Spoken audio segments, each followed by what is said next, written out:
নমস্কার বন্ধুরা, আমি অরিন্দিতা আপনাদের সকলকে স্বাগত জানাচ্ছি। আশা করি আপনারা সবাই খুব ভালো আছেন। পেঁপের অনেক রকম রেসিপি তো আপনারা খেয়েছেন। আজকের পেঁপে দিয়ে যে রেসিপিটা শেয়ার করব সেটা অনেকেরই অজানা।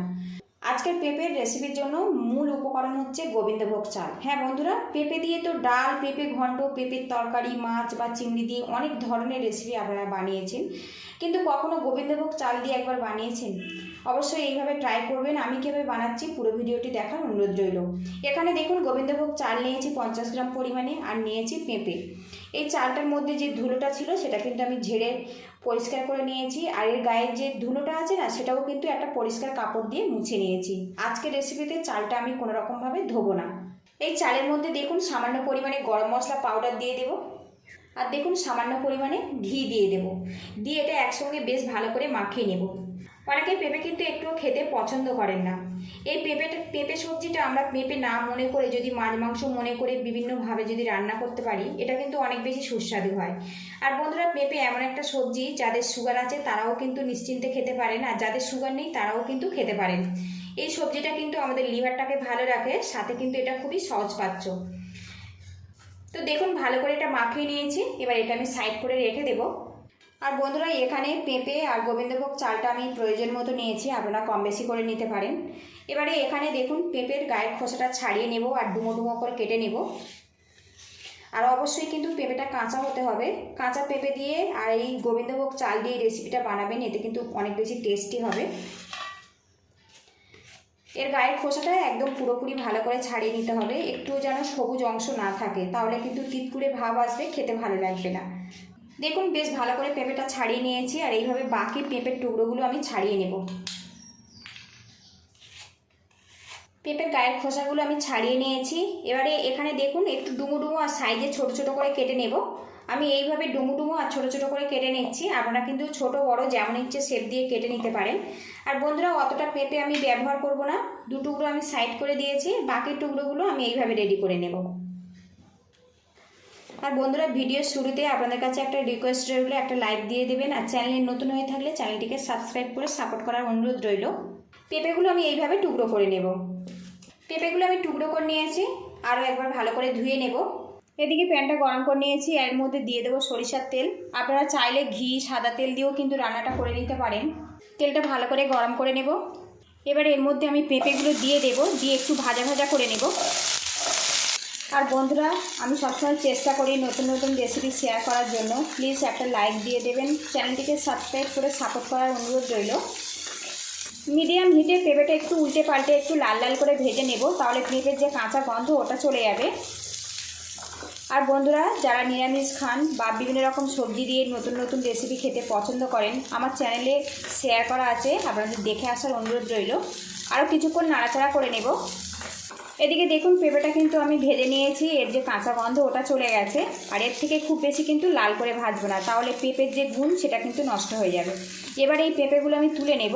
প্যানের মধ্যে আর একটু তেল দিয়ে দেব। এবার এই তেলের মধ্যে দিয়ে দেবো এক টুকরো দারচিনি, আর দিয়ে দেবো এক টুকরো এলাচ। এগুলো ফোড়ন করে নেব। এবারে এর মধ্যে দিয়ে দেবো কয়েকটা কিশমিশ। এবারে দেখুন এখানে অর্ধেক পরিমাণে টমেটো কুচি নিয়েছি, সেটা দিয়ে দেবো। একটা বড় সাইজের টমেটো, তার অর্ধেক নিয়েছি। সামান্য লবণ ছিটিয়ে দেব।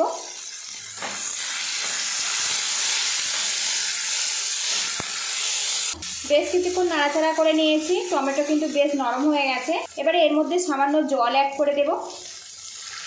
এবারে এর মধ্যে দিয়ে দেবো হাফ চামচ আদা বাটা, দিয়ে দেবো তেজপাতার টুকরো, দিয়ে দেবো সামান্য পরিমাণে ঝাল লঙ্কার গুঁড়ো। আজকে রেসিপিতে খুব বেশি ঝাল হলে খেতে ভালো লাগবে না, ঝালের পরিমাণটা আপনারা পছন্দ মতো দেবেন। এবার এর মধ্যে দিয়ে দেবো সামান্য জিরের গুঁড়ো, কোনো রকম ধনের গুঁড়ো এখানে ব্যবহার হবে না। দিয়ে দেবো পরিমাণ মতো হলুদের গুঁড়ো। একসঙ্গে এগুলো কষিয়ে নেব। মশলাটা দেখুন বেশ কিছুক্ষণ কষিয়ে নিয়েছি। এবারে এর মধ্যে দিয়ে দেবো পেঁপে, দিয়ে দেবো গোবিন্দভোগ চাল, মশলার সাথে একসঙ্গে কষিয়ে নেব। আর বন্ধুরা, পেঁপে আর গোবিন্দভোগ চালের এই নিরামিষ রেসিপিটা খেতে কিন্তু এক্সট্রা করে ভাত বা রুটির কিছুই প্রয়োজন হবে না।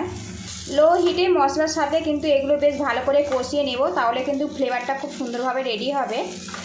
বেশ কিছুক্ষণ কষিয়ে নিয়েছি, আর এটা কিন্তু বেশ তেল ছেড়ে দিয়েছে হালকাভাবে।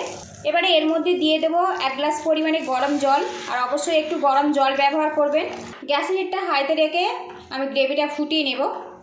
এবারে এর মধ্যে দিয়ে দেবো স্বাদ মতো লবণ, আর দিয়ে দেবো 1/2 চামচ পরিমাণে চিনি। ভালো করে মিক্স করে নেব, আর গ্যাস হিটটা লো টু মিডিয়ামে রেখে এটা আমি ঢেকে রান্না করে নেব। আর এই রেসিপিটা কিন্তু খুব বেশি ঝোল হবে না, আর চালটা একটু হালকা গলা গলা থাকবে, সেই মতো কিন্তু রেডি করে নিতে হবে। ঢাকনাটা খুলে নেব। এবারে এখানে দেখুন একটা লঙ্কা 2 ভাগে ভাগ করে নিয়েছি, এর মধ্যে দিয়ে দেব। ভালো করে মিক্স করে নিয়েছি। আর আপনাদের যদি লবণ আর চিনিটা একটু কম মনে হয় তো এই সময় অ্যাড করে দিতে পারেন। আরও কিছুক্ষণ এটা রান্না করে নেব। আরও কিছুক্ষণ রান্না করে নিয়েছি, আর সম্পূর্ণভাবে তৈরি হয়ে গেছে গোবিন্দভোগ চাল দিয়ে পেঁপের একটা সুস্বাদু নিরামিষ রেসিপি। আপনারা চাইলে এই রেসিপিটা কিন্তু ডিনারেও পরিবেশন করতে পারেন, ব্রেকফাস্টেও পরিবেশন করতে পারেন। যারা অফিসে লাঞ্চে নিয়ে যান তারাও কিন্তু এইভাবে একবার রেডি করে খাওয়াতে পারেন। অনেকে পেঁপে খেতে কিন্তু একটুও পছন্দ করেন না, যদি এইভাবে রান্না করে দেন তো খেতে কিন্তু অসাধারণ হবে। সবশেষে সামান্য পরিমাণে গরম মশলার গুঁড়ো দিয়ে দেবো, আর দিয়ে দেবো সামান্য পরিমাণে ঘি। চালের মধ্যে ঘি আর গরম মশলা ব্যবহার করেছিলাম, সেই জন্য এখানে আমি অল্প অল্প ব্যবহার করলাম। ভালো করে এটা মিক্স করে নেব। আর এই রেসিপিটা বন্ধুরা অবশ্যই কিন্তু এইরকম মাখা মাখা অবস্থাতে নামাবেন, তবে কিন্তু খেতে ভালো লাগবে। আর আপনাদেরকে দেখাচ্ছি চাল আর পেঁপেটা কত সুন্দরভাবে এটা সিদ্ধ হয়েছে। দেখুন চালটা কিন্তু খুব সুন্দরভাবে সিদ্ধ হয়ে গেছে। আর বন্ধুরা পেঁপেটা দেখুন বেশ সুন্দরভাবে সিদ্ধ হয়ে গেছে, গাটা হালকাভাবে ভেঙে ভেঙেও গেছে। তো দেখুন কত সুন্দরভাবে এটা সিদ্ধ হয়ে গেছে। এইভাবে এটা রেডি করে নিতে হবে। চাল আর পেঁপের এই রেসিপিটা আজকে আমি ব্রেকফাস্টে পরিবেশন করব। আর বন্ধুরা ভিডিওটি যদি ভালো লাগে তো একটা লাইক দিয়ে দেবেন, অন্যজনকে দেখার সুযোগ করে যতটা সম্ভব শেয়ার করে দেওয়ার অনুরোধ রইল। চ্যানেলটিকে সাবস্ক্রাইব করে পাশে থাকবেন, বেল আইকনটি প্রেস করে দেবেন, পরবর্তী ভিডিওর নোটিফিকেশান সবার আগে আপনার কাছে চলে যাবে। আপনারা ভালো থাকবেন, সুস্থ থাকবেন, দেখা হবে নেক্সট ভিডিওতে।